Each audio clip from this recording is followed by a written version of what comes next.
domingo eu falei aqui sobre uma ilustração, sobre uma palavra que Êxodo, segundo livro da Bíblia, olha, Gênesis, Êxodo, Pentateuco, os 5 primeiros livros da Bíblia, amém?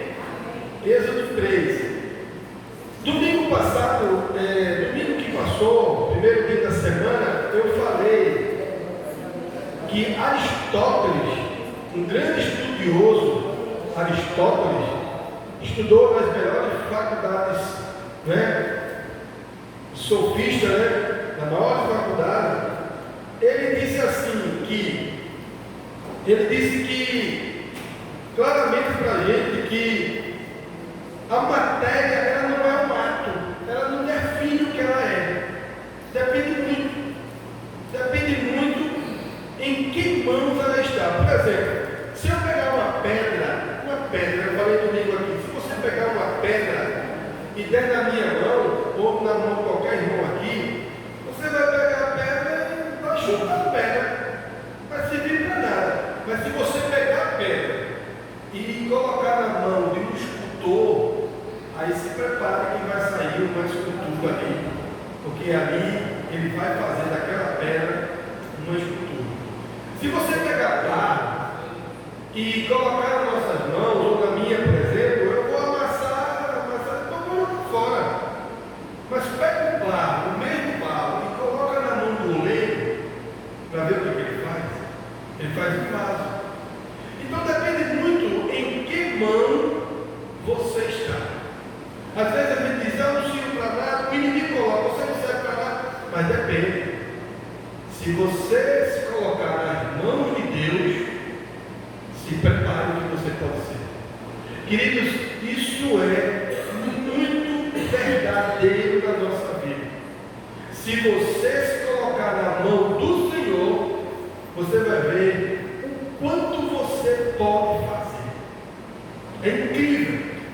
Josué ele entrou no gabinete do pastor, magrinho, pobre, se expressava não muito bem, mas disse, pastor, Deus falou para mim que eu serei missionário mundial. E de repente alguns diáconos estavam ali no gabinete e começaram a sorrir, porque de fato você olhando para Josué e Leon, você não tinha muito sucesso. Você via aquele menino magrinho, pobre, se expressando. Mas queridos, quando você se coloca na mão de Deus, Josué e Leon deu 16 voltas ao mundo. 16. Conheceu a esposa dele em Cuba, quando quebraram as pernas dele, porque ele estava pregando o evangelho. Ele conheceu a esposa em Cuba. A esposa dele, quando nasceu, a família disse, não vai usar vermelho. E cresceu sem botar vermelho sobre a sua vida. E ele conheceu a esposa dele em Cuba, casou-se com ela e deu 16 voltas ao mundo. Querido, depende muito em que mãos você está. Quando nós estamos nas mãos de Deus, a sua maravilha acontece. Amém? E é por esse motivo que eu destaquei essa pequena introdução, por conta dessa leitura aqui. Porque quando lemos Êxodo 3, naquela parte onde Moisés está diante da sarça, queimando em fogo, a gente vai perceber o que aconteceu aqui. Diz aqui na minha versão: Moisés pastoreava o rebanho de seu sogro Jetro, que era sacerdote de Midian. Um dia levou o rebanho para o outro lado do deserto e chegou a Horebe, o monte de Deus. Ali o anjo do Senhor apareceu numa chama de fogo que saía do meio de uma sarça. Moisés viu e, embora a sarça estivesse em chamas, não era consumida pelo fogo. Que impressionante aconteceu aquele momento. Pensou assim Moisés, porque a sarça não se queimava e nem tampouco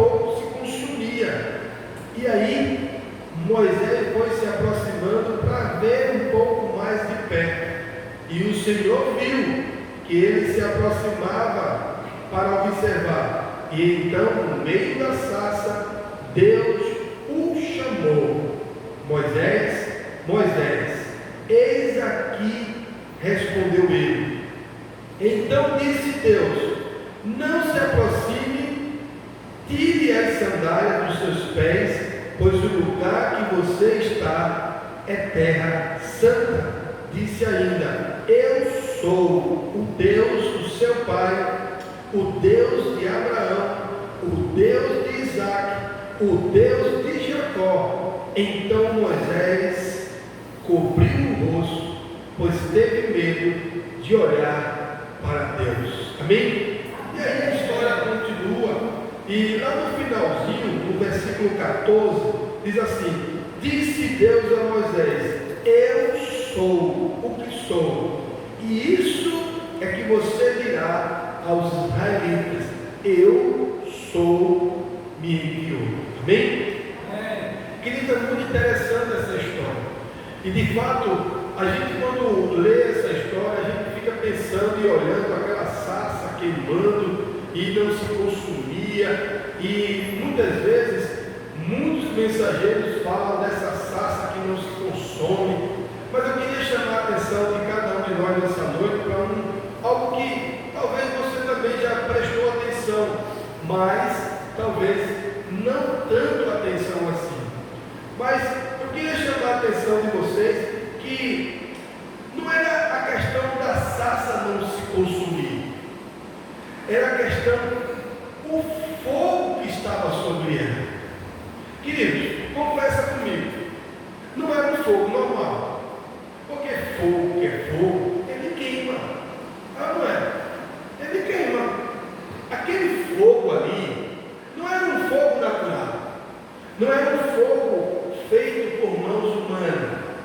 Não era um fogo produzido por pessoas, como a gente costuma fazer o nosso próprio fogo. Não era um fogo. O que deve chamar a nossa atenção não era aquela sarça não se consumia, era o fogo que estava sobre ele. Porque não era um fogo normal. Olha, nós somos adultos. E mesmo uma criança sabe o que é fogo. A gente aprende quando é pequeno: não brinque com fogo, que fogo queima. Galera, fogo queima. Só que esse fogo, que não é produzido por mãos humanas, não é um fogo natural. É o fogo do Espírito. É aquilo que anima a tua vida, é aquilo que sacode a tua alma, é aquilo que mexe com o teu interior, é aquilo que fala lá dentro, onde só você sabe. E isso é fogo, isso é o fogo de Deus. É quando a nossa mente começa a raciocinar e pensar: Deus está falando comigo. Isso é fogo, isso é fogo. Quando você tem a consciência plena que a palavra que está sendo falada ao teu coração está mais clara que a neve, isso é fogo. Isso é poder de Deus. É um fogo que queima, mas não consome. É um fogo diferente. É um fogo que anima, que alegra, que tira a gente dos bancos. Queridos, eu me lembro como se fosse hoje. Um missionário chegou uma vez pregando lá em Rio Doce. Veja o que é fogo, viu? Fogo, presença do Espírito Santo, é isso. Aí o missionário começou a contar várias experiências de sua vida. E eu aí no banco sentado, olha, pensa me alegrando. Eu digo: mano, que experiência. Eu só falava isso na minha cabeça. E ele dizia uma, falava outra, que Deus falou isso. Eu vou contar uma aqui, que não aconteceu com ele, foi comigo, mas vou contar outra, só para vocês saberem como é que funciona. Como é essa questão que o missionário estava falando. A gente foi para o interior uma vez, e quando chegou na viagem missionária, que a gente chegou nesse interior, viu, Marcelo? A gente chegou nesse interior, a gente chegou no meio da cidade assim, cidade pequena, lá para Teixu,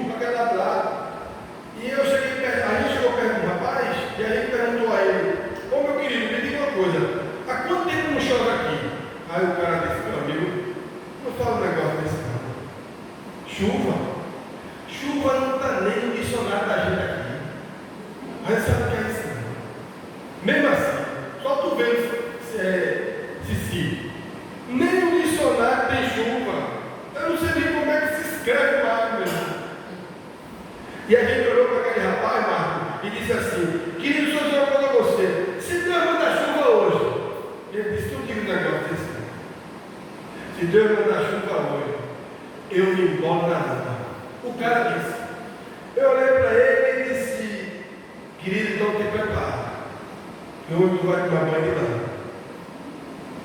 Com meia horinha, a chuva começou a cair. O cara começou a se embolar dentro da lama, parece um menino, tá? Eu já brinquei muito da lama, eu já joguei bola muito da lama. Parece, olha, eu já joguei bola na lama. Jogar bola na lama é bom demais. Quem jogou aqui bola na lama sabe. O cara escorrega, a bola passa bem pertinho, você não tem perna mais. Olha, é um negócio de invertido, né? Quem jogou bola na lama sabe. Aquele rapaz ficou se embolando na lama, e aí olhando para o céu, disse: eu estou gritando meia hora, chuva. Foi o primeiro que se converteu no culto à noite. Foi esse da lama. Ele já estava convertido de tarde. Mas à noite ele confirmou o Senhor. Só outra experiência. A gente entrou numa casa para falar do amor de Deus. E todo mundo ficou perto da gente, mas o Senhor ficou um pouco mais longe. E aí a gente falou com a mulher, com a esposa dele: por que ele não vem para cá? Não, pastor, é porque ele não ouve. Ele não ouve. Então não vai fazer diferença nenhuma. Ele lá ou aqui. Ele não vai ouvir nada. Por isso que ele está lá. E aí, de repente, o irmão que estava com a gente saiu daqui e ficou lá com ele, do lado. A gente aqui e o irmão lá com ele. O que a gente dizia aqui, o irmão repetia no vídeo dele lá. O que a gente dizia aqui, o irmão repetia no vídeo dele lá. Com mais 5 minutos de reflexão, ele saiu de lá e veio para cá e disse: pode começar lá que eu estou ouvindo tudo. Rapaz, a gente ficou com um jeito. A esposa ficou: não, eu estou ouvindo tudo, pode falar. Incrível. Então, fogo de Deus é isso. Queima e não consome. É um fogo diferente, filho.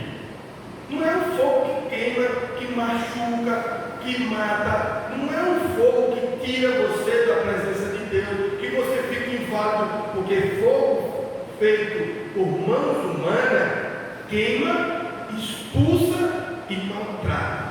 Isso é fogo que faz por mãos humanas. Mas fogo de Deus não. Fogo de Deus não consome, alegra. O fogo de Deus, ele, além de alegrar, ele te chama, ele te convida. Sim, voltando lá para a igreja de Rio Doce. Então esse missionário começou a falar. E eu fiquei assim, abismado. Como vocês estão aí com essas duas histórias que eu contei, verídicas, isso aconteceu, vocês também estão aí. Eu fiquei, Osiel, vibrando no banco. De repente, o missionário disse assim: você está impressionado com o que eu estou falando? E eu no banco: claro que estou. Ele disse: mas fique sabendo que essa experiência é minha. Você precisa fazer as suas experiências. Fique sabendo que essa história é a minha história com Deus. E qual é a sua? Qual é a sua história, querido? Meu Deus, quando ele falou isso, eu no banco disse: meu irmão, qual é a minha história? O que eu tenho feito?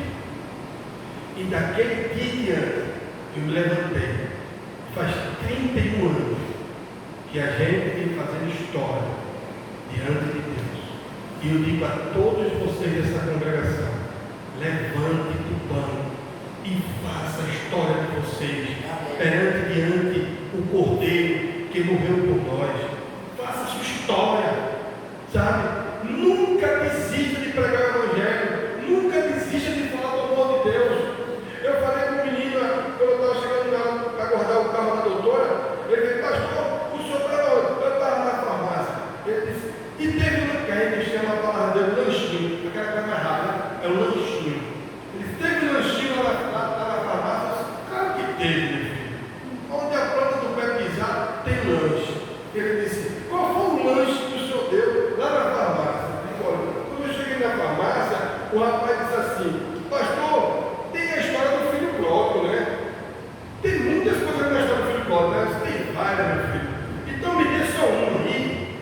filho pródigo, eu disse, eu vou dar uma, veja, o filho pródigo dava tudo muito bem com a vida dele, enquanto as coisas dele estavam na mão do pai. Quando ele tomou, aí meu filho, é complicado. Enquanto Deus administra a nossa vida, vai tudo muito bem. Do jeito dele, da forma dele, é fantástico. Está tudo certo. Você fica abismado, tudo isso, quer pegar da mão de Deus para administrar sozinho, vai dar problema. Porque só está dando certo, porque você depositou tudo na mão do Pai. Enquanto está na mão do Pai, tudo é bem administrado, não falta nada. Isso foi o lanchinho da farmácia. Amém? Querido, viver o Evangelho e o fogo de Deus é o fogo que não se consome, é o fogo que não cansa. Pastor, o senhor arruma força hoje.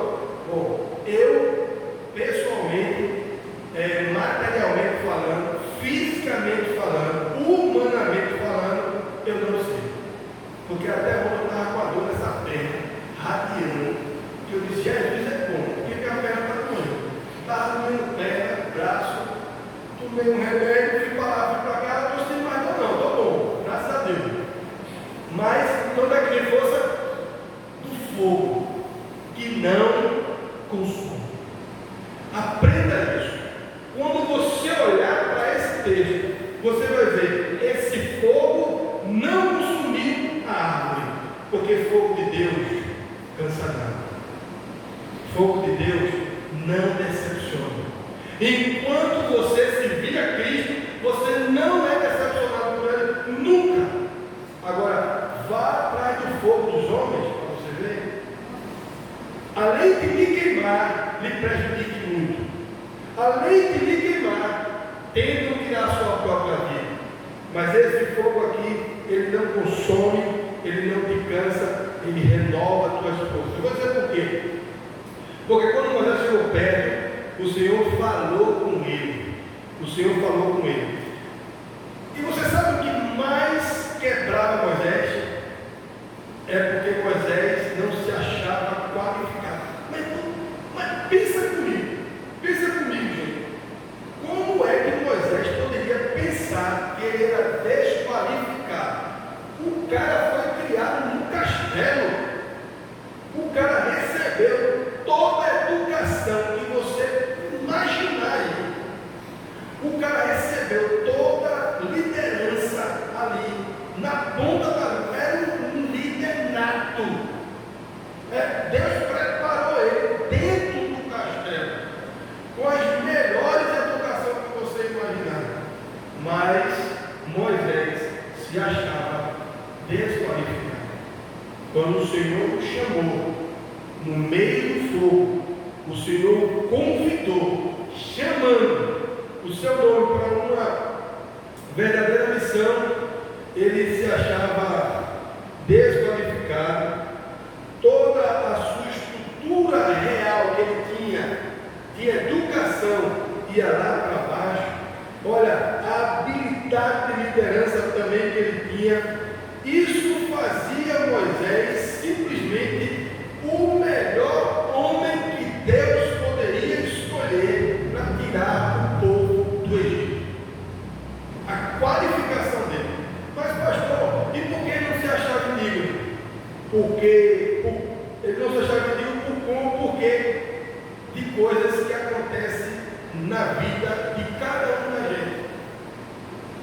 São os nossos erros, são as nossas falhas, muitas vezes, que ofuscam a nossa qualidade. Moisés se achava culpado porque, de fato, ele era um fugitivo. Ele não matou um egípcio. Ele era um fugitivo, ele era um cara procurado. Isso doía aqui dentro de Moisés, desqualificava ele.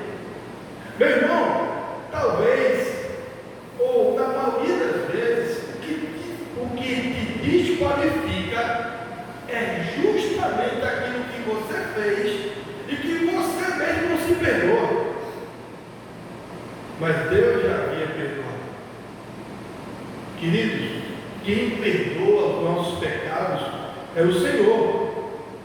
Ele chamou Moisés, separou Moisés, porque Moisés era capaz de fazer. Arão não era capaz. Quem foi criado no castelo? Foi Arão ou foi Moisés? Foi Moisés. Quem recebeu toda a qualificação foi Moisés. Quem recebeu todas as habilidades de liderança era Moisés. Então não poderia ser Arão. Por mais eloquente, por mais velho, por mais experiente, tinha que ser Moisés. Mas o que é que desqualificava Moisés? O seu passado. E o apóstolo Paulo diz: esquecendo das coisas que ficam para trás, prossigo para frente, prossigo para as que estão adiante de mim. Queridos, não deixe de marchar. Você vai deixar de marchar porque o inimigo está dizendo que tu fez isso e aquilo. Paulo disse: eu esqueço tudo, porque sou mais dos miseráveis, mas prossigo para o autor, consumador da minha fé. Prossigo para as coisas que estão adiante de mim. Tem coisa para você fazer. A sua história precisa ser escrita novamente. Deus está aí. Moisés foi chamado, foi separado. Ele tinha que entender que o fogo que estava consumindo aquela, que estava queimando aquela árvore, não consumia ela. O que eu quero dizer com isso?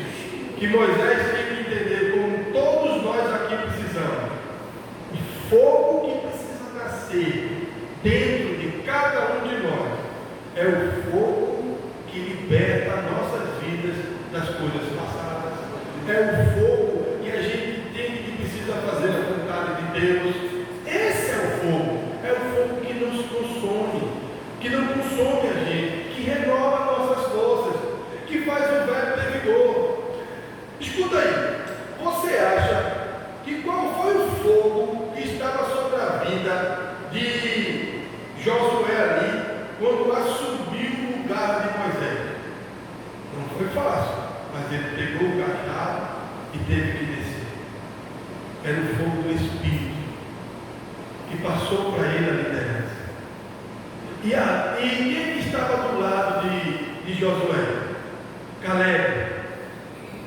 Você sabe quantos anos Caleb tinha quando eles chegaram na terra prometida ali, e que o Monte Hebron precisava ser conquistado? Sabe quantos anos o Caleb tinha? 85 anos. E ele disse para Josué: o monte é meu não? Porque lá na reunião com Moisés disse que quando a gente entrasse na terra prometida, me daria esse monte. Mas hoje, o líder é você. O monte é meu não? Josué ainda olhou para ele e disse assim: rapaz, tu já está velho. Foi assim mesmo que Josué falou. Ele disse: eu posso até estar velho na tua visão, meu irmão, mas a minha alma é um menino de 16. O monte é meu não. Sabe quem faz isso? O fogo. O fogo do Espírito. Ele não consome. A matéria acaba, mas a alma brilha ainda. Então Josué disse: então vai lá, o monte é teu. Mas o monte é teu, ele precisava subir para conquistar o monte. Ele teve que lutar, teve que guerrear, colocar tudo para baixo para subir com o seu povo. Precisou brigar com 85. Mas o Senhor renova nossas forças, dá vigor a quem não tem vigor mais, dá saúde a quem não tem mais. Queridos, é esse fogo que nessa noite deve chamar a nossa atenção. É um fogo que queima a sarça. Olha, sarça é o que mais via no deserto. Sarça queimando por conta daquele calor do deserto é o que mais via. Agora, fogo se consumir, só a presença de Deus. Você corre e não se cansa, nem se fadiga. Você trabalha para Deus, Deus renova a tua força. Você busca Ele, Ele renova a tua força. Ele faz você subir como asa, como águia, voar. Ele faz você planear, faz de tudo para que você possa entender que o seu fogo não é para consumir. Só para encerrar aqui, queridos, que eu coloquei aqui o seu passado, o passado de Moisés só mostrava para ele coisa negativa, mas não é passado que o Senhor está interessado, é como o porvir, é o que está para vir, é o que você pode fazer em favor ao Senhor. Amém? Eu me lembro que o Senhor renova nossas forças. Eu cheguei no gabinete do pastor Nilson e eu disse assim: pastor, eu estou cansado. Olha, é como vocês oraram aqui, cansa, mas se o fogo estivesse com você, você renova, porque o fogo de Deus é um fogo diferente de que o fogo humano. Não é fogo de palha que começa e depois termina. Você começa e continua fazendo até que ele venha. Cheguei no gabinete do pastor, disse: pastor, estou cansado. Pastor, senta aí então. Você... Aí eu sentei. Se aconteceu, eu digo: olha, segunda-feira eu estou fazendo culto nos lares. Na segunda. Na terça-feira eu estou com os homens. Na quarta-feira é culto de oração. Quinta-feira é culto no lar das famílias que eu estou acompanhando. Sexta-feira é classe de líder aqui na igreja com o senhor. Sábado, classe Nova Vida à noite. E domingo, nem se conta, né? Eu estou na primeira escola, professor da primeira escola. Ele disse: é mesmo, velho? Pastor, eu disse: pronto, domingo você prega. Eu digo: não, o senhor não entendeu. Ele disse: quem entendeu é você, velho. O fogo que está sobre a tua vida nunca vai te consumir. Eu quero saber o que Deus colocou no teu coração. Eu agora já quero saber. Domingo que vai pregar você. Eu quero saber por quanto Deus te usa tanto aqui. Irmão, quanto mais você trabalha, mais pulmão e fogo Deus vai te dar. Pastor, não adianta dizer que está cansado. Sabe por quê? Porque a sua jornada só termina quando o projeto de Deus termina aqui com você. E o projeto não terminou, então tem muita coisa para ser feita. Moisés não entendeu, porque o projeto estava só começando na vida de Moisés. Só começando. Então Moisés teve que receber o chamado. E esse fogo que ele pôde observar que não consumia, foi o fogo que fez Moisés marchar pelo deserto com 12 tribos. E quando Deus, lá do céu, havia dito a ele, como se Deus tivesse decepcionado de todo aquele povo, disse: Moisés, pode dizer ao povo que eu vou desistir dele. Moisés disse: então risque meu nome no livro da vida.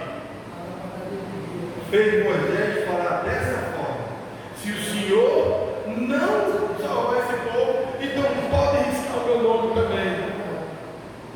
Só fala isso que quem entende o que é ter o fogo do Espírito e o fogo sobre a sua vida. Moisés entendeu a missão. É como se ele dissesse: eu vou até o fim. Mas o povo vai dizer: não merece, não interessa. Não interessa, eu vou lutar por ele até que o Senhor venha. Porque essa é a missão. Amém? Então que o fogo do Espírito possa consumir a tua vida, que essa chama que estava queimando, assim, que estava queimando, mas não estava consumindo a sarça, possa ser o mesmo fogo que possa estar sobre o teu coração, sobre a tua vida, e que cada vez que você pense que está difícil, esse fogo renovará as tuas forças. O fogo de Deus renova as nossas forças. E Ele faz a gente caminhar um pouco mais. Amém? Fecha teus olhos, querido. Fecha teus olhos e vamos orar ao Senhor. Porque do mesmo jeito que Moisés foi chegando perto daquela sarça, para entender qual seria aquele fogo, eu peço nessa noite que você chegue mais perto de Deus, para que que você possa entender qual o grau desse fogo, para que você possa entender qual é o fogo verdadeiro que deve atuar na tua vida. Senhor, nosso Deus e nosso Pai, nós te louvamos, ó Pai, nessa noite, Deus. Nós, ó Deus, entendemos a tua palavra, Pai. Queremos ser, ó Deus, preenchidos, ó Deus, deste fogo do Espírito.